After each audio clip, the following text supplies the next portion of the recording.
तो देखिए आज हम पढ़ने जा रहे हैं probability of the two independent event, दो स्वतंत्र घटनाओं की प्रायिकता कैसे ज्ञात की जाती है। बस आपके 2 मिनट लेंगे। देखिए, दो घटनाएं जब स्वतंत्र होती हैं तो फॉर्मूला भी यही है कि P A intersection B is equal to P A into P B होता है। लेकिन हम ये पढ़ते चले आ रहे हैं, ये होता कैसे है इसको हम आज जानेंगे। मान लीजिए एक छोटा सा एग्जाम्पल है, ताश की गड्डी के 52 पत्ते हैं, ठीक है। उसमें ए जो इवेंट होने की है, ठीक है, और जो बी इवेंट है वो इक्का होने की है।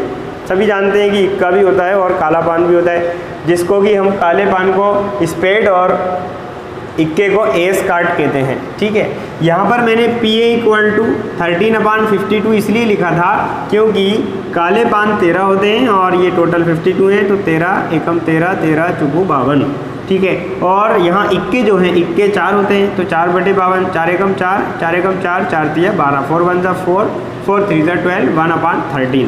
लेकिन एक कंडीशन यहाँ ऐसी क्रिएट हो रही है कि आप पढ़िए, इक्का और काला पान, ये कैसी कंडीशंस है कि हम ये भी तो संभव है कि काला पान निकालें और वो इक्का भी हो, और इक्का निकालें और वो काला पान भी हो, यानी ये कॉमन इवेंट हो सकता है। और जब ये कॉमन इवेंट है तो एक ही बार है, इसलिए फेवरेबल आउटकम्स 1 और टोटल आउटकम्स 52, ठीक है साहब।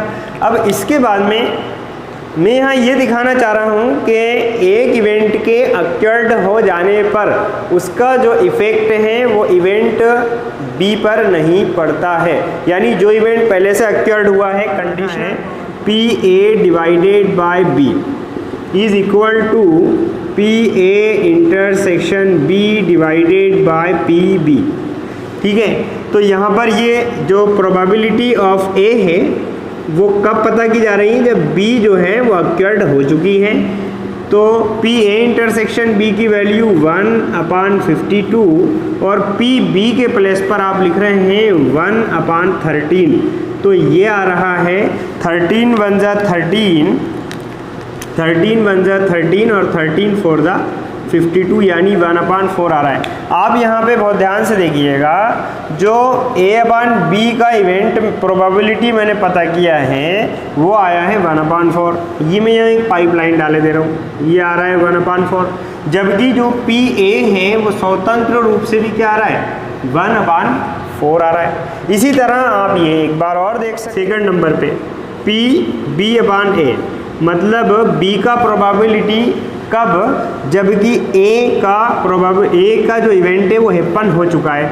फॉर्मूला इज दे, इसकी वैल्यू आपको पता है 1/52, पी ए की वैल्यू अब आपके पास में भैया 1/4। इसको सॉल्व किया तो सॉल्व करने पर क्या आ रहा है, 4 1 जा 4, 4 3 जा 12, यानी कि 1/13।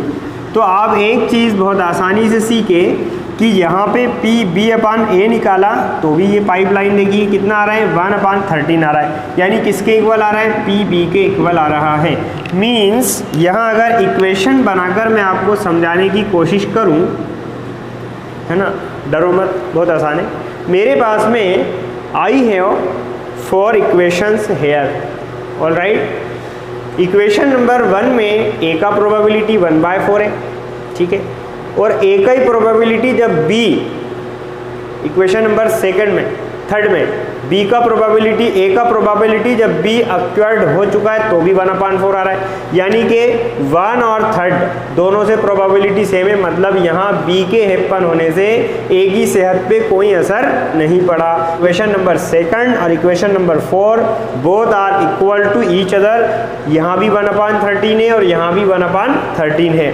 1 और 3 में 1/4 है दोनों जगह, यहाँ और यहाँ, और यहाँ दोनों जगह 1/13 है। तो इससे क्या कंक्लूजन निकलता है, रिजल्ट पर विशेष ध्यान दीजिए। आप इक्वेशन नंबर 1 पे जाइए, उसका लेफ्ट हैंड साइड देखिए क्या लिखा हुआ है, पी ए लिखा हुआ है, ऑल राइट। और इसी तरह से आप इक्वेशन नंबर 3 पर जाइए, 3 का लेफ्ट हैंड साइड देखिए क्या लिखा हुआ है, PA डिवाइडेड बाय B। मैंने इन दोनों को इक्वल क्यों रखा है? मैंने मेरी मर्जी से नहीं रखा है, बल्कि पहले मैंने प्रूफ किया है इसकी वैल्यू भी 1/4 है, ऑलराइट, यानी ये भी 1/4 है, ये भी 1/4 है। इसका फॉर्मूला बताइए। प्रीवियस क्लास में हमने पढ़ा था कि कंडीशनल प्रोबेबिलिटी में P की जो वैल्यू है वो PA intersection B divided by PB होती है, और ये लिखा हुआ है PA, ठीक है। तो PA intersection B is equal to, ये इधर को जा सकता है, PA अपने स्थान पर विराजमान है और ये डिनोमिनेटर में से PB इधर आ रहा है। तो देखिएगा मैंने क्या प्रूफ किया हुआ है यहाँ पे कि PA intersection B is equal to PA into PB। ये आपकी स्वतंत्र घटनाएं यानी कि इंडिपेंडेंट इवेंट के लिए होता है। कई क्वेश्चंस ऐसे होते हैं जिसमें लिखा रहता है कि जांच कीजिए कि ये दोनों घटनाएं स्वतंत्र हैं या नहीं है। जैसे शॉर्ट में एक क्वेश्चन लिखा हुआ है 13.2 का, if P equal to 3/5 and PF is equal to 3/10, ठीक है। और फिर लिखते हैं PE इंटरसेक्शन F इज 1/5। तो पूछ रहे हैं E और F क्या इंडिपेंडेंट हैं? तो इंडिपेंडेंट बताने के लिए आपको ये वाला फॉर्मूला लिखना पड़ता है ना। PE आप वैसे भी देख के बता सकते हैं कि ये इंडिपेंडेंट है कि नहीं है। कैसे? क्योंकि अगर इसके प्लेस पे आप लिखते हैं साहब 1/5, ठीक है, PE के प्लेस पर आप लिखते हैं 3/5 और PF के प्लेस पर आप लिखते हैं 3 डिवाइडेड बाय 10। तो यहाँ आप देख रहे हैं कि ये और ये दोनों इक्वल नहीं हैं।